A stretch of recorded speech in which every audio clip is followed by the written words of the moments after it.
welcome to My Turn Podcast, a games podcast hosted by extra competitive siblings. My name's Jem, and I'm joined by my favourite non-biological sibling, Tim! Hello, dear. Did you survive the storm?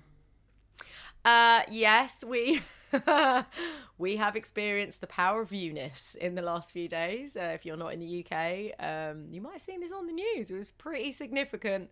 The wind was pretty angry. She was a gusty wench, wasn't she? She was a gusty wench. She was gusty. Yeah, I'm all right. Yeah. It was interesting watching things flying around outside. But I was safe and huddled under a blanket, just gaming all weekend, so it was all good. Yeah, sounds like the best kind of plan. Friday was when it was really bad in our area of the UK, and I pretty much had the Xbox on all day, even though I was kind of pretending to work. Yeah, sure. Little bit of emails, little bit of gaming. Yeah. What games were you playing, incidentally? Do you know what? I mean, it's not what I'm going to talk about today because you've already covered it, but I finally got onto Cyberpunk 2077. I haven't covered this on the podcast, by the way. Haven't you? No. Oh, okay. I just presumed you would have because, it's been out for a long time. But, of course, the big thing that happened this weekend is they launched their major patch, which, answered a lot of the reticence people had to go and jump on because reputedly it had lots of bugs. And in addition to that, they did a great big price drop to about 20 quid to entice people back in. So I thought, now's the time. You lucked out because I bought it. I think it was pre-ordered. I got it the Christmas after it was released. So we had it like brand new and shiny out of the box. But luckily I had an Xbox Series X really early on. So I played it with minimal bugs. I'd say the Series X had the least problems reported, and after the patch that they put on quite soon after it came out, basically the bugs were just funny. As I've discussed before, my favourite was riding around on a motorcycle and suddenly standing up naked. Also, my other favourite was there was a point in the game where I punched the glass in a window to get into a small building, and as I punched the glass I found myself in a desert. Nice. It was like I just morphed into a different area on the map, completely different area. You smashed so hard you punched right through the game. Yeah, and my other favourite bug was, and this was before the first or second patch that they did early on, if you looked in the mirror, your character's clothes would sort of go in and out of shot. Oh, yeah. And so I am playing as the female V, and I just kept seeing my own boobs. All of these just sound like things you would enjoy happening. Yeah, I was having a great time, to be honest. I don't know what these people were on about. I was having the time of my life with the game. But we haven't covered it on the pod because I haven't completed the campaign. I'm probably, I'd say 2/3 through the campaign, and then I thought, no, do you know what? I don't want to do the whole thing, and then the update comes out, and then I don't want to. I'm not very good at replaying a whole game, especially a massive open world game like this. So I was like, yeah, save the campaign, and also I've saved some of the side missions. Like there's a few that you do one and then you get more options for side missions with those characters, and I've saved some of those because I know I like those characters. So yes. Are you enjoying it so far though, Tim? Yeah, absolutely. I'm really enjoying it. I love the style of it, the world building, the characters, all the things. I found the menus very intimidating for the first hour. Yeah. But I've gotten used to it now. It takes a little while. Yeah, I think that once you get used to them, they're actually weirdly immersive. I feel like they become part of your brain once you get used to them. I was really intimidated by all of it. And things like the code breaking and stuff like that. At first, you're like, what the hell is going on when you're hacking stuff? But yeah, once you get into the mindset, it's really cool. I mean, what a world they've made. And I really, really hope that gamers sort of come back to it and give it the support that I think all those poor devs deserve. Because bless them, they've made an amazing world, and people have worked really hard on this game, and it just got released too soon. That's the way I look at it. Yeah, it did. I think they will. I think they've enticed people back. They've done some good PR around the relaunch, as it were. So I think they will. Yeah. And what kind of V are you playing out of interest before we move on? What flavour V? I'm a man, and I went down the Corpo route. Oh yeah. Mm-hmm. I went female and also down the Corpo route. Oh, interesting. Yeah. Okay. Well, as we get through the campaign, we can have more chats about this. Oh, I'm excited. I work with so many kind of like big global scary corporations in my day job. I felt like I might have more affinity for it and some insider information. That's why I went for it. Yes. Yeah. I like it because I normally go for like scummy rebel route if there's a choice. So I was like, no, let me go where the money is and see how that affects things. But I'm intrigued. I'm intrigued to see what's changed and what my experience of it will be like now, having done so much of it previously. And while I'm talking, my microphone is just moving on its own. Did you see that, Tim, on the video? Mm-hmm. Ghost mic. So, ghost mic. I'm just going to readjust that. Oh. Another bit of game news. We haven't done game news for a while. Maybe we should bring it back. But another bit of game news relevant to both our interests. I noticed that one of our favourite publishers of board games, Exploding Kittens, have a new game that they're crowdfunding for. Have you seen this?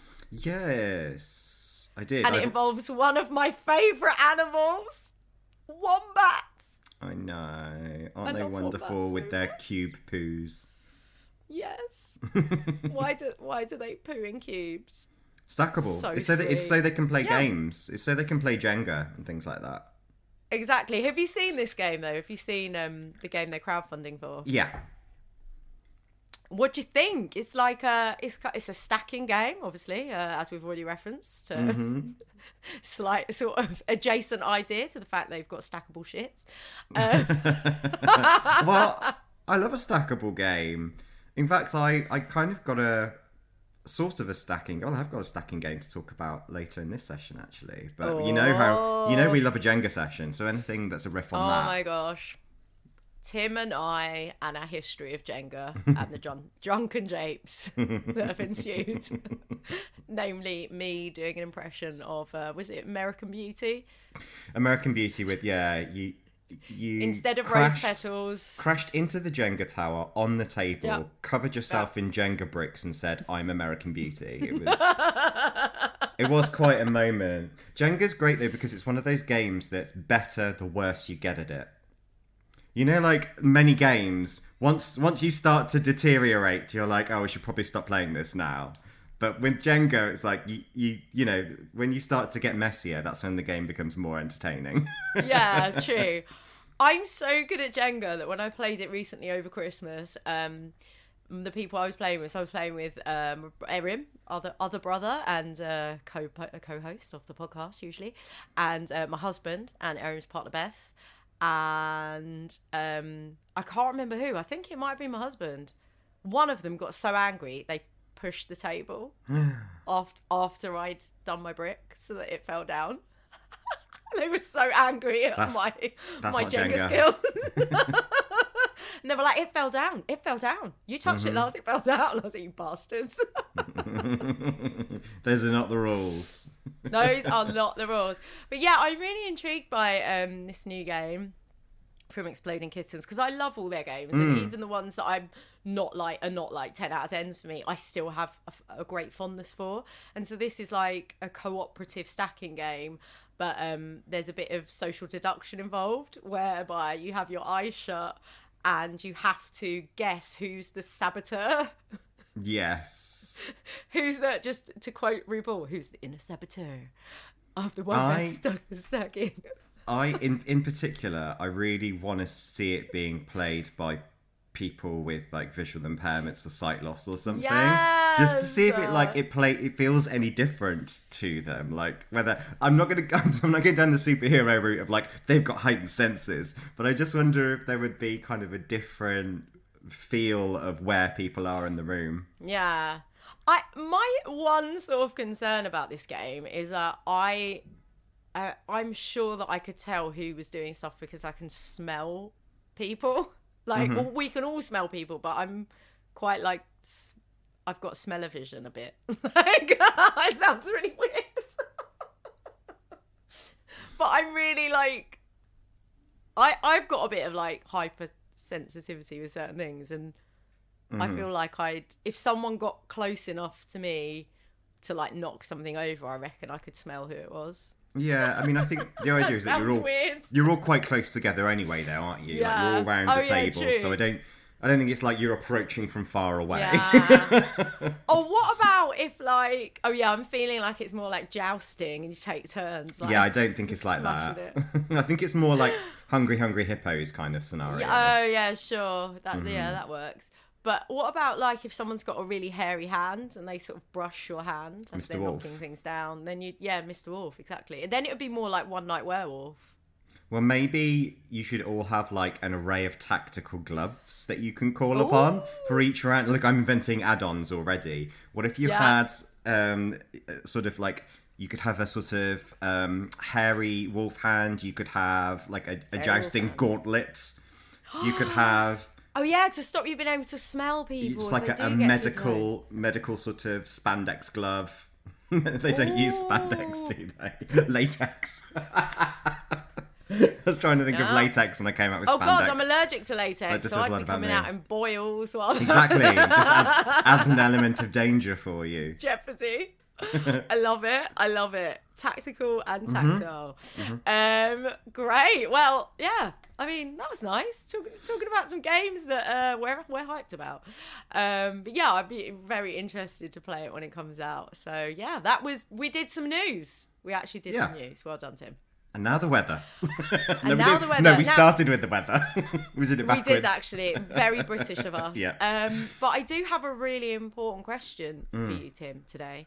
Now, are you a fungi or are you a fungi? I like to think I'm a fungi.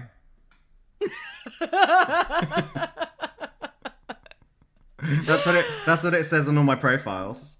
Yeah, fungi. And the reason I ask is because all our games today are having a slightly tenuous, in some cases, mushroomy theme. Mushrooms. Yum, yum, yum. Yum, yum, yum, yum, yum. We both love mushrooms. I feel like if you don't like mushrooms, do you have a soul? That's my question. Yeah, do one.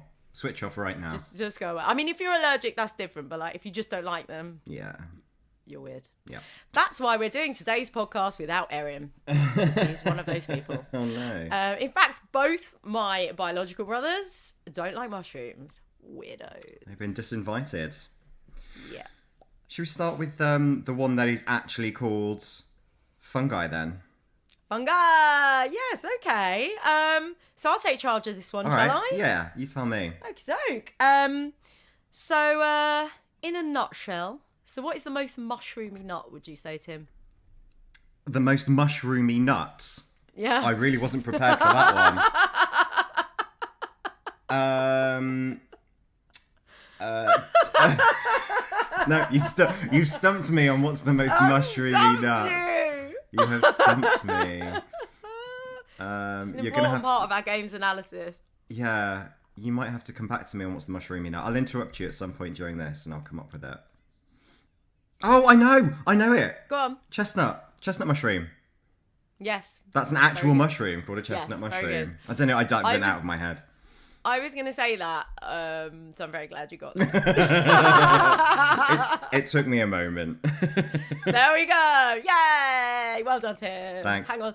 Let me try the one-handed clap. No, it doesn't work for you. I'm just moving air around. You don't have the skills. You don't have the skills. No. But that was throwback to our last episode. So fungi. However you want it. Fungi, some people even say.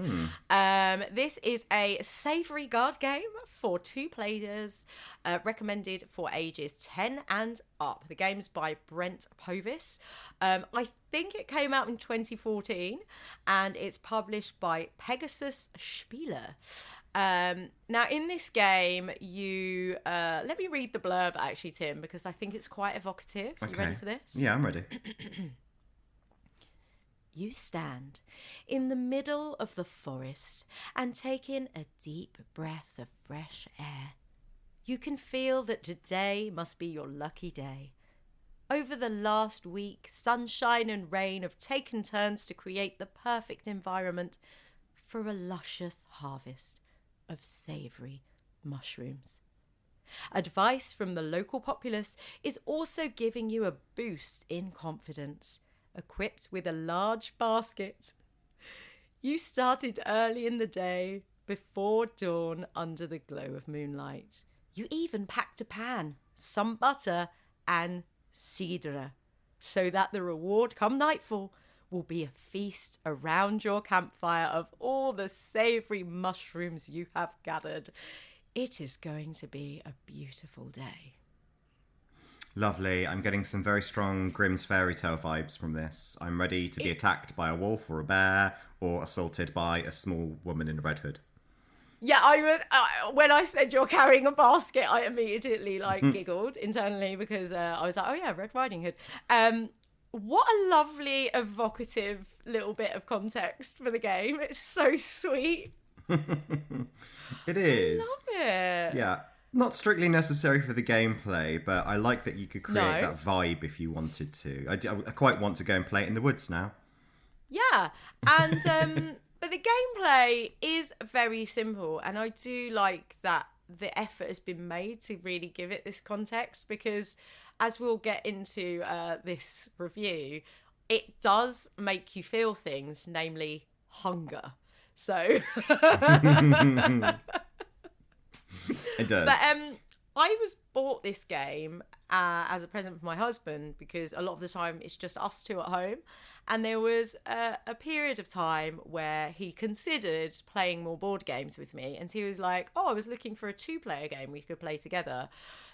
He probably bought this for me a few years ago, and I think he and I have only played it once. But I've played it several times with other people, so this is a fair and balanced review. So kind of the expectations are woodiness, fairy tale, hunger, and something good for 2 players. Tell us about how whether that came to be in the gameplay then. Yeah, so I'm not really aware of that many strictly 2-player games, so I was like, this could be interesting, and I wondered what the sort of mechanics would be. And basically, it's a very simple game. There's no board, it's all card based, and you lay out a woodland trail, and that trail consists of 8 cards, and those cards contain all of the things that you might need to evoke that lovely mushroomy dream that is described in the blurb story. So you might have a mushroom card, you might have a basket, you might have a frying pan, and the other thing that you get are these kind of night cards, which have got a little moon on them. And so those are laid from the kind of master deck randomly in like a little path of 8 cards in a row. And at the bottom of that, you set a pair of feet, which are again illustrated on a card, which I just think is a really nice touch. You're looking down at your feet, and then you look along the woodland path to see all the mushrooms that are near you. And the way that the game goes is you take turns selecting one of the cards in front of your feet that you might want. So you might pick up a frying pan because you need that to cook mushrooms, for example. You might pick up a basket because then you can carry more mushrooms. Or you might be picking up specific mushrooms which you then need to cook by putting in your frying pan, and once you've cooked them, you accumulate the points that those mushrooms are worth. And as with many card games, there are different values attributed to different cards, so different mushrooms are worth more. I'm assuming based on their rarity. It seems that way. I'm not the biggest mushroom pro. I haven't heard of all these mushrooms before, but I'm assuming it's to do with their rarity. So some mushrooms, there might only be 3 cards in the entire deck, so they're worth a lot more. And some mushrooms, I think there's 10 cards. So it's a slightly tactical in terms of which ones you pick. And that lovely blurb also included mention of butter and cidre. cider for the layman, and But they do call it cidre, right? Cidre, so you yeah. have to say it in that manner. You have to call cidre. I don't know why it's not beurre and cidre. I but wondered sure. the same thing. Yeah. Yeah. The crazy mix of languages going on in this. I don't know. I mean, yeah. And it's a German publisher, so who knows? And the mushrooms are Latin. Yeah, So the we've got mushrooms German, their Latin, English, and French going on all in one card game. Yeah, that's funny. But yeah, so it's a game of basically harvesting from the path and tactically and strategically picking which mushrooms you're going to cook when. And the whole game takes around 30 minutes, I'd say. And by the end of the deck, so once you've finished the master deck, once all the mushrooms have been picked from the woods, the game ends, and whichever player has the highest value of things cooked, then they are the winner. So very simple concepts, and very nice that they've thought about the layout resembling a woodland path. Mm-hmm. Yeah. Yeah. So let's get on to the good stuff. First of all, what did you enjoy most about the experience of playing this tasty game? I really enjoyed how this game was very easy to get into. It's not an easy game because it's strategic, and I think that also makes it satisfying. It's not a purely luck-based game, although what comes out in the pack is partly luck, so it's got that nice balance between the pack drawing being random and you also having some power over how you play what you can see. So part of that includes your ability to purchase sticks, so you can trade some of your mushrooms in for sticks, and the sticks allow you to reach further into the woods. So as I mentioned, you can pick the two cards in front of your feet, so one of the two cards in front of your feet, or you can use the number of sticks you have to reach further along the line that you can see in front of you. And that's quite good, especially later on in the game when you're like thinking strategically, I am collecting this rare mushroom. There's only 5 of them, and I know that my opponent has already taken 1 and there's 2 left in the pack, but I want to make sure I get the rest. So sometimes you can reach into the woods and grab something using your stick. So there is that strategy there. There's also this strategy of trying to preempt what your opponent's going to pick and counting which cards will come up in the next 2 goes for you. I also really enjoyed that element of it because you and I played together, and I think it was quite telling if anyone noticed that you paused for a moment before you said how long it takes to play this game, because I feel like maybe most people would play it in under half an hour because you lean into that sort of element of chance, like what cards am I going to get and I'll make the most of it. But because we're so competitive, it probably took us about an hour because we were really... It was an hour? Yeah, we were really thinking through what how many moves ahead we were going to go. It was a bit chess-like.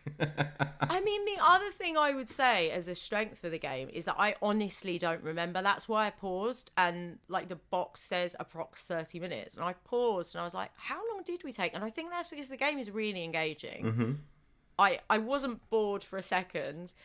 I was occasionally, it's the kind of game where you occasionally get frustrated because you're like, oh, I made a bad move 2 moves ago. Yeah. And then you see something that you didn't previously see, which I really like because it's challenging enough that you get that sort of should I, shouldn't I? But I think the game's fair as well. I think that the fact that you get some flexibility in your choices makes it fair and not just a random draw-based game. But yeah, I think it was so engaging. I honestly couldn't tell you how long we played for. But yeah, I agree it was about an hour. we... well, okay, there we go. We were concentrating the house down boots. Yeah, we really were. We really were. We were absolutely determined to get the better of one another, but it made it really fun. There was a bit at the end where there was a bead of sweat coming down. I was like, oh, God. If I get this last move wrong, I'm done for. Yeah, it did pretty much come down to the wire. Is there anything else that you liked about it aside from the gameplay?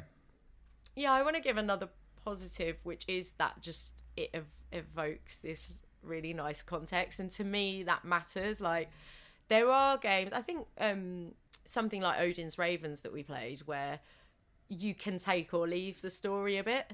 Mm-hmm. But I really appreciated the context of that, and so did you. And I think this is similar if you're the kind of person who enjoys a context and like gets in the mood, and like every time you cook the mushrooms, make the noise, Which we did. which we did. Every time I put mushrooms in the frying pan, I'm like, shh. A splash of cider. Glug, glug, glug, glug.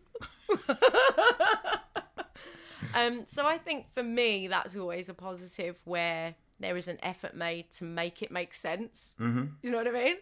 And I just love the little feet. It's such a simple design, that you're looking down at your feet. I just think that's just so cute, and the illustrations are really beautiful.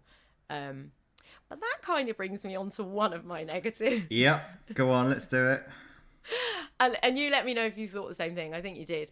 I found the text quite hard to read. It's very sort of what's the word? It's like kind of cursive. I'm looking at. Oh no, it's not cursive. It's the sort of font that's a bit curly, but it's not joined up. But because all the names are in Latin and the pictures, although they're beautiful, a couple of them are a bit similar. Especially in terms of the colour palette and stuff like that. I think it's quite easy to just get mushrooms confused with each other. Yeah. So yeah, I just wanted just a tiny bit more distinction between the cards. So I gave you a tip for that, didn't I? Yeah, as we you were did. playing, which is that if you're a bit kind of confused by the writing in the pictures, in the top left, they have a unique number combination because it tells you how many flavour points they're worth, and also how many sticks you get for trading them in. So if you look at those two numbers in combination, they're unique. So if you just look at that part, it's like using playing cards. Yeah, absolutely. And maybe it's just a me thing, but I was constantly going, oh, I thought I put that one with its partner, but I didn't. I was confusing two quite a lot of the time. That might just be a me thing, but it's happened every single time I've played the game, and I've played the game several times. So for me, maybe I'm just a bit brain weird, but I would have liked like maybe a different colour border for the different sets of cards. I don't think that would have been a negative thing for the gameplay or the art. No. So yeah, that would have been something I'd improve. But otherwise, honestly, I can't really think of any negatives for this game. Can you? No, I really enjoyed it. I want to play it again. For me, it is that it's a game that's got that perfect balance of strategy and chance that I enjoy so much. And it doesn't make anyone feel bad if they lose it, because you can always blame it on chance. Yeah, but also it's just so enjoyable, and every time you cook some mushrooms, you just feel so good about yourself. Yeah. Anything else we need to know? Who's it for? Anyone in particular? Well, this is recommended for ages 10 and up. I think that's about right because of the amount of strategizing and concentration. But obviously, yeah, if you know a 10-year-old a 9-year-old or an 8-year-old who's really good at that stuff, then give it a try. There's obviously nothing. It's mushroom based. There is nothing in here that is going to be offensive or inappropriate. It doesn't talk about naughty mushrooms, so you're good there. This is true. Yeah, there's nothing up. The closest we get There's is no fly agaric, psychedelic. which is is just a poisonous mushroom. Exactly. It's just good to know. Yeah, and you know what? It might even encourage you to go out family foraging because I was hungry. So that's the only other thing I'd say. Like, I don't know if I've played a game before that's made me so hungry. Yeah, same. I was pretty desperate for some mushrooms and butter and cider after that. So that's a top tip. Make sure you've got it ready. That is yeah, and I am actually having mushrooms after we finish recording this podcast because I was like, I am going to be craving those shrooms. Yeah, and it's lovely, and leaning in now to who I'd recommend this to, and I say this quite a lot, especially with board games. Don't be put off by the artwork, because it's quite sort of twee. It's quite like, it's very brown and sort of pastoral looking, and there's just a basket of mushrooms on the front of the box. So don't look at that and go, oh, this looks like a boring game. Like, this is actually a really fun game.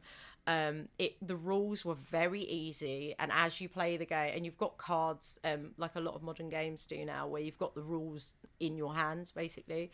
It's very easy. It's very quick to pick up, and I don't be put off by the way it looks. If you like a card-based game, quite a chilled one, but one that, yeah, as Tim said, like definitely gets your strategic juices going a little bit, definitely pick this up.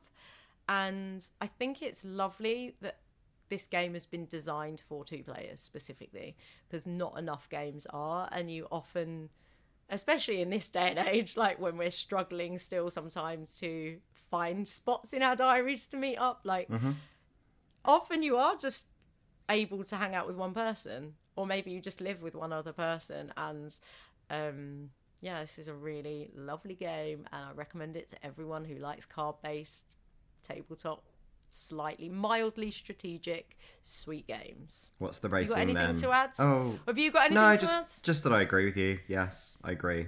I concur. I love it, and you know, it's not like mind-blowing or anything, but I think it does what it says on the box, which is provide you with a lovely little game for 2 players. So for that, I'm giving it a pretty high rating, giving it 9 out of 10. Yay! 9 out of 10 game. I would agree, Yes! by the way. I would do that as well. Just knocking off that one for the accessibility issue of the design that we mentioned. I agree. But yeah, great game. Great game, and super portable as well. That reminded me of a game that... Look, this isn't really going to be a review, because it's not a game you can buy. The mystery. Ooh. But playing Fungi with you the other day as a card game reminded me of a drinking game that I've played before that I haven't played in a while, called Mushroom. Are you familiar with this? I don't know, because drinking games often have different names. So tell me about it, and I'll let you know if I know it by a different name. But I don't know a game called Mushroom. They have different names and they have different variants. So I'll give you kind of like the most basic version, and then we'll talk about variants and stuff. So the idea of Mushroom is you can use any deck of cards, sort of standard playing cards, and you put a glass in the middle of the table.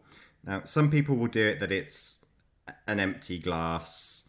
Some people will do it that it's like a pint glass full of beer or whatever, or a sort of penalty drink or whatever. Anyway, the idea is that you take it in turns to put cards and balance them on the rim of the glass. But what you can't do is have, when you kind of put cards on cards, you always have to have 2 corners on, and then the other 2 corners not touching anything. And that means that it goes from being kind of like a sort of a tower, and it mushrooms out, because the top surface has to get bigger and bigger, yeah? As you put them on. That's why it's called Mushroom. I have played this, yeah. And this was my sort of stacking game reference. It's a bit like Jenga, except with playing cards, and it gets gradually wider and wider. Yeah. And the drinking game element of it is, at its most simple, that whoever puts a card on and it makes some cards fall off the glass, that's the penalty. You then have to go and drink the drink that's in the middle. So that's the very simple version. So have you played it like that, or with any variants? Yeah. And I don't remember it having a name, but I've played it like that. And the drink in the middle is a dirty pint, so it's like a mix of lots of different things, and it's usually disgusting. Yes, exactly. I think that's the particular British version.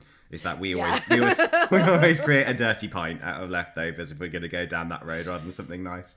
Yeah. I've seen it played on a wine bottle, for example, as well, and go out to and played with like multiple decks of cards and getting really big. I've played it a couple of times with a single deck where we have managed to put all the cards into a mushroom, and then what we do is play it in reverse. So then you have to take one off at a time, and then it's much more like Jenga. Then it's a Jenga-fied. And that's really hard. I've played versions as well where you put all the cards sort of down on the table in a ring, and when you pick up a card, it's face down, and you have to guess whether it's red or black. And if you get it wrong, you have to put the card on as normal. But if you get it right, you can give it to someone else to stack. High stakes. It adds just a little bit of a bit of chance, but also a bit of like revenge play, because inevitably you start picking on people, and so there's a version like that, and there's also a version where if you get the color wrong, that's how many fingers of your current drink you have to down. So there's like much boozier versions where you take into account the numbers of the cards as well as you play along. But you can do whatever you want with it. But the idea is if you're in a pub and there's a deck of cards and you've got a spare glass, you can kind of create your own version of Jenga if they don't have that in the pub already. Yeah, and it's slightly less dangerous as well. Drunk Jenga gets a bit wild, especially in the pub when there's drinks on the table. Someone's drink always gets knocked over or something gets smashed. Or certainly, in my experience, it's usually me. I was going to say, yeah, that's very much a you experience again. Yeah, but not with the Jenga tower because I'm good at Jenga. Usually with my elbow while I'm trying to like balance a brick. Not very elbow aware. That's really, I haven't played this for a really long time. I feel like this was when I was doing my master's uni drinking game. Probably been about 20 years since I've played it. So. I pretty much think every table in every pub should just have a deck of cards on. Like, I don't need your ketchup and mayonnaise on my table. I think everyone needs a deck of cards, and it would just encourage us to all chill out a bit. One thing I do remember, though, when playing this was how sticky and gross the cards were. But towards the end of the game, because it's fallen in the pint a few times. Like, I think this is why it's a good idea to have a proxy pint, just to have a glass that you can play on, rather than have one filled with liquid from the beginning.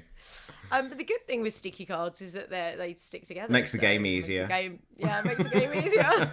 on the way up, just not on the way down. On the way down, it makes it harder. Yeah, I like that version. I haven't played that version where you take them off again. There we go. Yeah, definitely the building thing. And it's nice because you're drunk, but you can still think about mechanics and construction, you know? Exactly. It's like a safe way of building things. I thought with our, our sort of mushroomy theme today, I thought I'd throw that in as a reminder of a game that some people might have played in the past, but not for a while. So I reckon next time we're together in a pub, we should give it another go. All right, let's do it. Who would you recommend this game to? Pubs. All pubs. You have to be above drinking age. No under 18s playing this game. Not even with juice. It's not allowed. I guess the getting drunk element of all drinking games is integral to the design of drinking games. Otherwise, they might be too easy. I think if you're not going to drink when you play this game, you might as well play Jenga or Kaplunk, you know? Yeah. Oh, yeah. Oh, God, Kaplunk. Oh, God, I haven't played that for years. Oh, let's get a set of Kaplunk, Tim. Yeah. There was just such a soul-destroying sound when the marbles all went down. You're like, oh, dear God. Not only have I lost the game, but the sound of just crushed marbles just destroys your soul a little bit. Yeah. Okay, great. Well, obviously we can't rate this game, but highly recommended by Tim. Yeah. Okay, so try it out next time you're in the pub. Bring a pack, or you've got people over. House party game, probably quite fun as well. I've got a tenuous link to the next game. Do you want to hear it? Yeah, I love this link. I had a preview. Go on. Fungi. Yeah. Is a 5-letter word. It is. Does everyone know what we're going to talk about next? 5-letter word. What could it be? Oh, and you have to guess a different one every single day. What could we be talking about? I mentioned this in our sort of annual roundup thing, didn't I? Yeah. But we thought we'd actually do it properly. So we've got to talk about Wordle, haven't we? We have to, especially as it's now been acquired by New York Times. So that puts a whole different spin on some of the things that we were saying was so good about it. Also, I play it now. I play it every day. Oh, yes. I haven't played it today yet. Yet. I think you hadn't played it at the time I mentioned it, had you? I hadn't. Now I'm like waiting for it to get to like 1 minute past midnight to play because I'm always up late, so I play it at like a minute past midnight. Oh, mine's always Mine's always a morning toilet experience. That's my rhythm. Shall I give you just a quick reminder in case anyone's been living under a rock? Yeah, go on then. Give us a nutshell. It's a web-based word game. It was developed by Josh Wardle, initially sort of as a lockdown gift to his partner, but released it in October 2021. And then it sort of really gained popularity at the end of last year in December. So players have 6 attempts to guess a 5-letter word, like fungi, or cards. With I won't keep giving examples of 5-letter words. We know what they are. And then you get feedback each time in the form of coloured tiles that tell you when the letters either match or they occupy the correct position, which is very like the game Mastermind, if you're familiar with that, with the different coloured pegs and positions. But also, this game has existed before in other forms. So it was a pen and paper game called Giotto in the 1950s. And it was also a game show on US TV called Lingo, which was out in the 1980s. And which has just been recommissioned and relaunching, hosted by RuPaul. So there you go. Presumably because of the popularity of Wordle? Because of the popularity of Wordle, yeah. They're relaunching Lingo with RuPaul. Wow. So me mentioning Saboteur earlier is now a nice link to this RuPaul news. I hadn't heard more news. We're giving it all to you today, listeners. So much news. Amazing. Wow. So what for you? I mean, if anyone's heard this podcast before, you know Tim is a lover of word games. But what specifically about this game made you like mention it in one of your games of the year, and what has kept you playing every day, Tim? So first of all, I mean, the gameplay is very simple and it's wordy, which, you know, appeals to me and I like. But when I did the roundup, I also mentioned for me, it was representative of any game that was put out into the world for free during lockdown and could be accessed for free. And, you know, it was just sort of appreciating all those pet projects. So one of the things I really liked about it is that it's just web-based. You can go on your phone or your laptop or whatever. There's only one per day. Yeah. And I think this is absolutely crucial in its popularity, because what it meant was that everyone was playing the same game at the same time. It made it really shareable. You know, one of the things that I think really helped it peak in December was that's when he launched the ability to share your results, but where the letters were anonymized. So it was just released as like coloured emojis. And everyone started doing it to sort of compare and show off or commiserate, you know, with their friends. Yeah. So super shareable, very viral because of those reasons. And I think it meant that you sort of didn't get too bogged down in any sort of gamifying mechanics. Yeah. Although you do get, like, you know, a running streak of how you're doing. It's not the most important thing. The most important thing is kind of that I've got one thing I'm going to do with 5 minutes and then move on with my day, rather than get sucked into a time-wasting mobile app. So I really liked that about it as well. Yeah, absolutely. And it's really nice on the odd occasion where I forget to play it at 1 minute past midnight and I'm like waiting for a train. I'm like, oh, I haven't done my Wordle. Yes. Like, it's a really nice thing to remember to do when you've got a bit of time to kill that you'd otherwise just be bored or scrolling. So yeah, that's like a lovely thing to do every day. And also just comparing notes. Like, I've never posted mine. I don't think you have either, have you?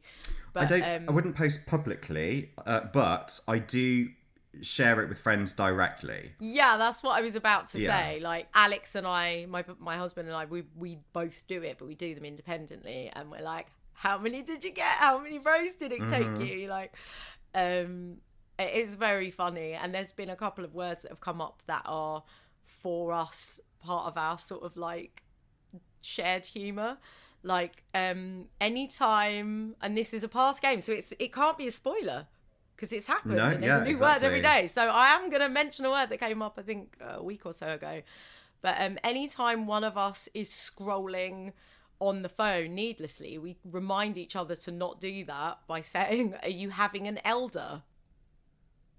Right. Do you want to explain that? Elder Scroll? Oh, it's a gaming reference. Okay, with you. So about 10, I think it was about 10 days ago, the word was elder, and I got it in, I think, 2 goes actually that day. And I was like, Alex, I can't wait for you to get this. And it was just such a moment of joy because we all have that with our friends. Like, we all have like random words that just are funny for whatever reason. I think there was moist. Was there moist recently? There was, yeah. Yeah, that is another one. We all remember that one. Because, yeah, also, I don't really eat much cake, but anytime someone eats a cake in front of me that someone else has made, the words are always, it's very moist, and it just makes me laugh so much. It's like, that is the only adjective that anyone ever uses about cake. I do that if a sommelier brings over like some wine and was like, would you like to try it? I go, yeah. I give it a swirl, give it a sniff and a sip, and then go, it's very moist. Top tip, if you don't know what to say to the sommelier when he's like, do you want to try this? And you're like, oh, the pressure to give tasting notes. Just say, yeah, it's really moist. It's moist. It's wet. It's wet. It's a drink. That's so funny. But yeah, so, sorry, I digress massively, but it's just nice that just a simple word can be funny or like mean something between people because it's just a word, and it's just nice that we can just sort of compare and share and have fun with whatever the solution was. And it's a really accessible word game, isn't it? It is, yeah. It's I mean, not only in the sense that it's quite easy and anyone can play along because of that sort of, you know, mastermind element to it where you get hints to the word, but it is also available as a high contrast theme. It has colorblind accessibility, so the color scheme is green and yellow at the moment, but you can change it to orange and blue as well if you need that. Yeah, lovely. So let's get on to your sort of positives and negatives. Well, so I think I've kind of done the positives really, in that it's fun, it's shareable, it's easy, it's free, it's all these things. I'll go on to the dislikes, which aren't so much my dislikes, I have to say. I don't have any dislikes of it personally. But the elephant in the room with this game is that the New York Times company purchased it in January 2022 for an undisclosed 7-figure sum. And it's kind of hit its rocky patch now because a lot of people have had criticisms as a result of that, or, you know, perceiving because of that. So one of the things is that people at first worried that it was going to get easier and then worried that it was going to get harder. And some people, I think, who have had word fails in the past couple of weeks have obviously straight away just blamed it on the takeover as opposed to them having a bad day or whatever it is. Another is that there have been some Americanizations in the spelling. You know, obviously it is a US, well, I was going to say it's a US-based game. It's created by a Welshman, and the domain is actually UK, but he was living in the US, and, you know, at some point you do have to choose a spelling. So with Americanizations, it means you have more 5-letter words. So that nearly killed me. That bugs a couple of people. And the other aspect that people picked up on is that some words had been censored. So you can only input words that are in their official dictionary. And the New York Times removed some words that they felt were inappropriate, like slave or lynch.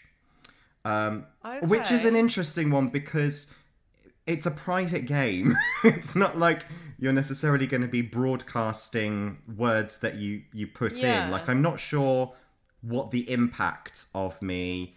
Let's say, for example, you know, I had put in the word slate and the T was wrong. I might logically think slave is a legitimate guess, therefore. So I'm not quite sure what kind of social impact they expect it to have. That there are some words that I would think are legit and are not.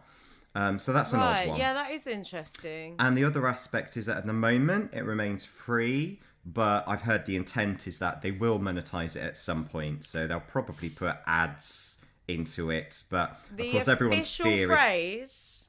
The official phrase on their statement was, it will remain free for the foreseeable future, I believe. Yeah. So that is a loaded phrase because that is what is foreseeable. Yeah, right. So it will probably be ads at some point, but obviously what everyone would worry about, you know, when it first came out as a web-based experience that you could do on mobile, everyone's happy that you didn't have to pay for any kind of experience. So I think that would be the death of it if they did that. But I think they'll throw some ads in at some point. So there you go. That's the sort of worries of the dislikes. Yeah, and I share with you in that. But also, like, I have to say for the creator of the game, I mean, go you. Like, you made money out of it. Like, why not? I don't begrudge the success of this person. And, you know, I'd love it if I created a game and it got bought. Oh, wouldn't we all?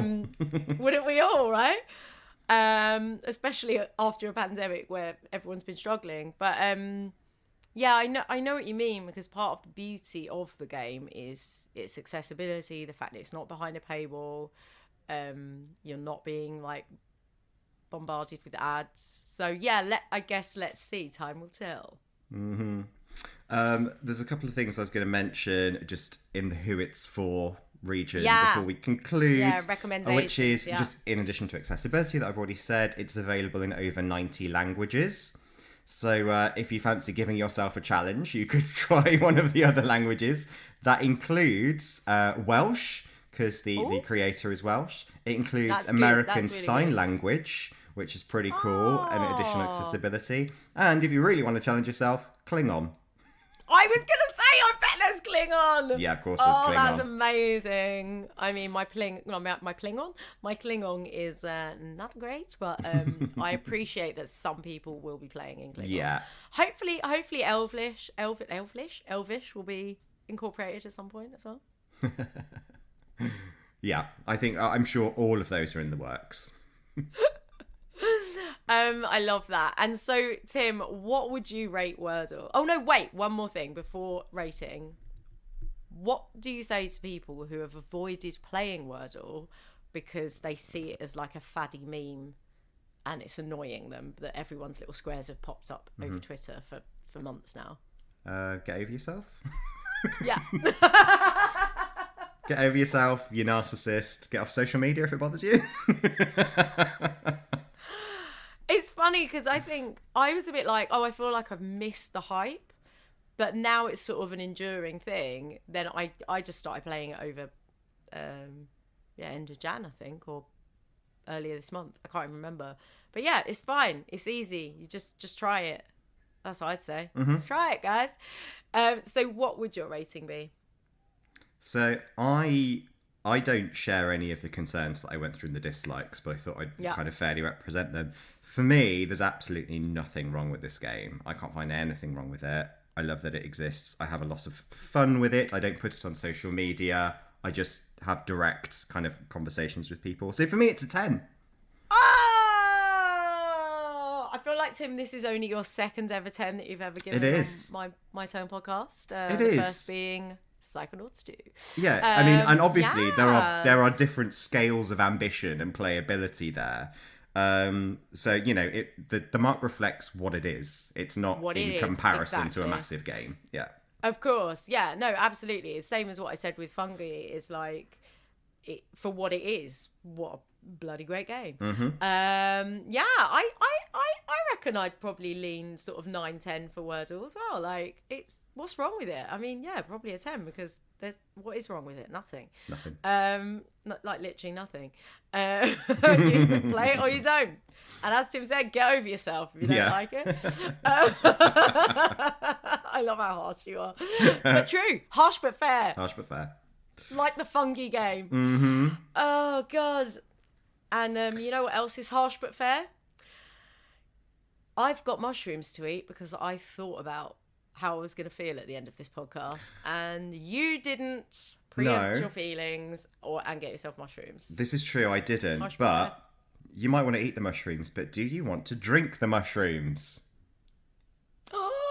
Do I? I don't know. Is it time for Timmy's Tasty Tipples? I thought you had to know about the various mushroom drinks that are available out there. Oh, yeah. So first of all, and I will say I haven't had this, but last year, for some reason, there was a great big fad in mushroom coffee.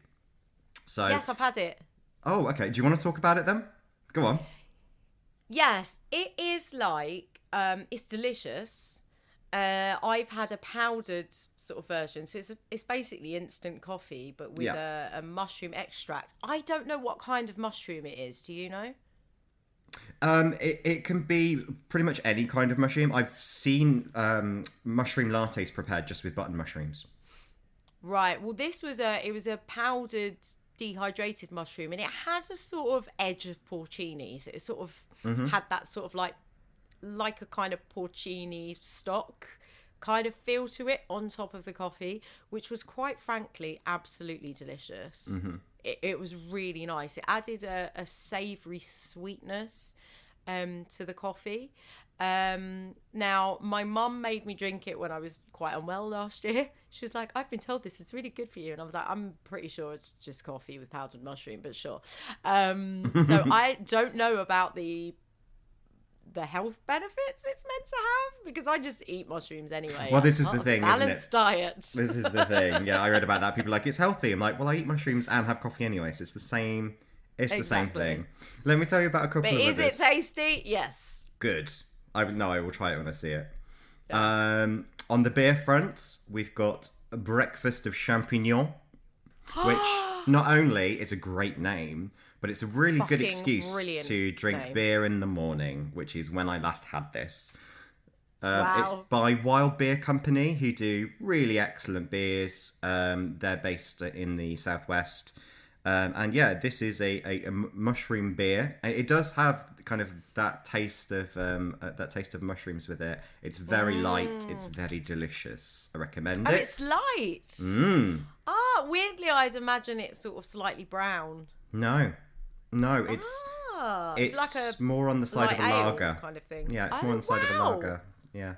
Oh wow. Okay. And alternatively, more mushroom beers, but these are of the non-alcoholic variety. Oh. There's a company called, now this is quite hard to say. It looks good, but it's hard to say. So it's the Fungitional Brew Company. It's meant to be like functional, but fungitional.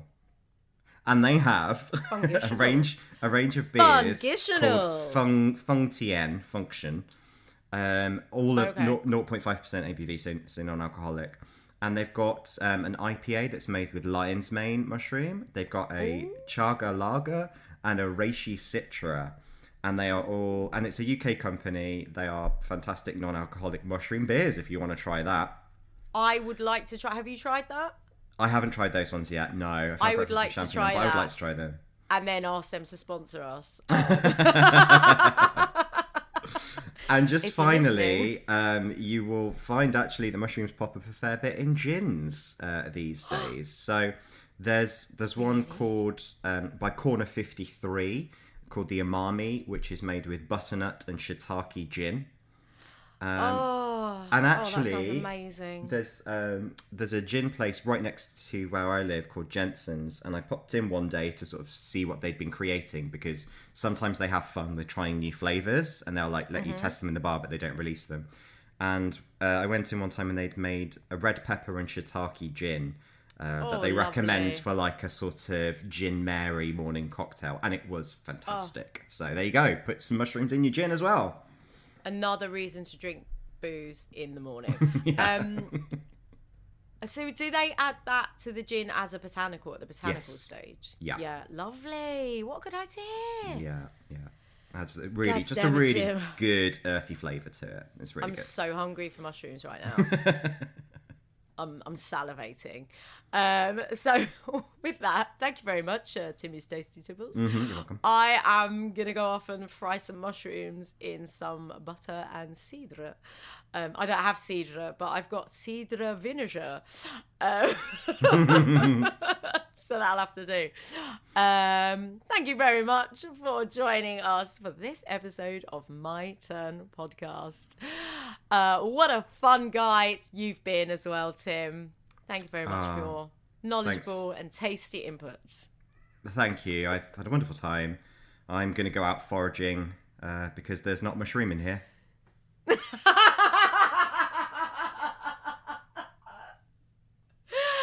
And with that, we'd like to say goodbye. Thank you for listening. As ever, please share this podcast with your friends. And we love it if you could give us a 5-star review on your platform of choice. It'll be really, really helpful. Thank you very much. We'll see you again soon. Bye, Fungi!